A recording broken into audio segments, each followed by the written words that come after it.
Sitting in the holding cell, my mind races thinking about all the days of my life that will follow and the days that pass.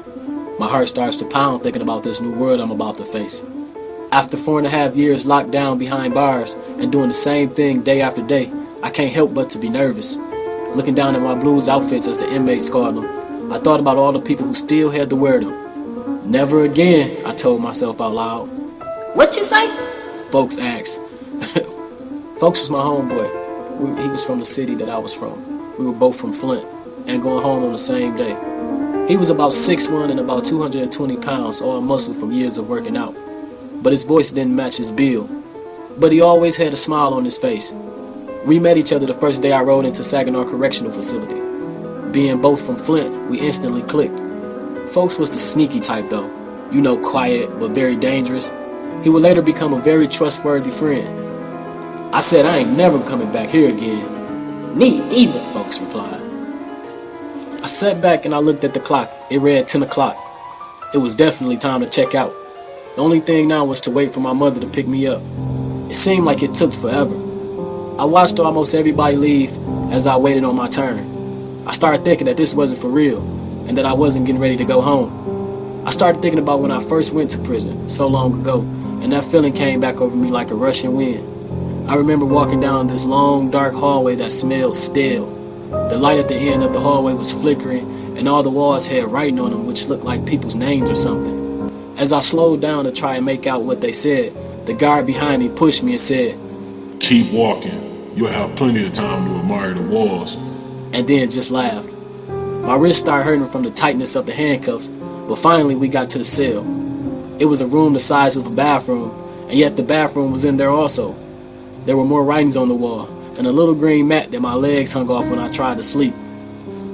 The walls told so many sad stories, and as I sat down not knowing what tomorrow held, I just prayed that it would be all over soon. Later, the other men in the cells around me started yelling from cell to cell, talking about what they have done in their life, where they've been, how they got here, and when they were getting out. All I could do was wish I was never here in the first place. Snapping back to reality, I felt sick, so I went to the bathroom to put water on my face. Upon opening the door, it smelled like an old folks' home. So I threw the water on my face and wiped it off with my shirt. I thought to myself, I got to get out of here. When I walked out, there was folks standing right there just smiling. What's up with you? Folks asked. Nothing, man. I'm good. He starts to laugh. What's so funny? I asked. You? I just looked at him and sat back down. It seemed like I had been in that waiting room for days.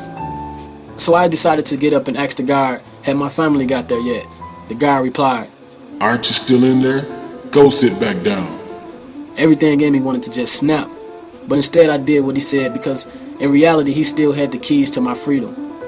Plus I knew he didn't like me because he would always say things like, "You ain't never going home if I got anything to do with it." or "Don't worry, you'll be back." I just used what he said as motivation to change my outlook on life and to never end up in a place like this again. Still in my thoughts, the guard yells out, "Inmate 503883, because they never used their name. it's time to go." Man, I shot up like a rocket headed for the moon and I headed straight to the window where the same guard stood, but my feelings about him were totally gone. I simply didn't care anymore about what he thought about me or anything. I just knew that it was time for me to get up out of there. As I signed all the necessary paperwork, I made myself a promise. I told myself that I would make all the necessary changes I needed to ensure that I would never end up in a place like this again. I walked out the gate a new man with a new mind. I hugged and kissed my mother and brother as we expressed our love for each other. I took a deep breath, looked at the sky, and started my new life in a new world.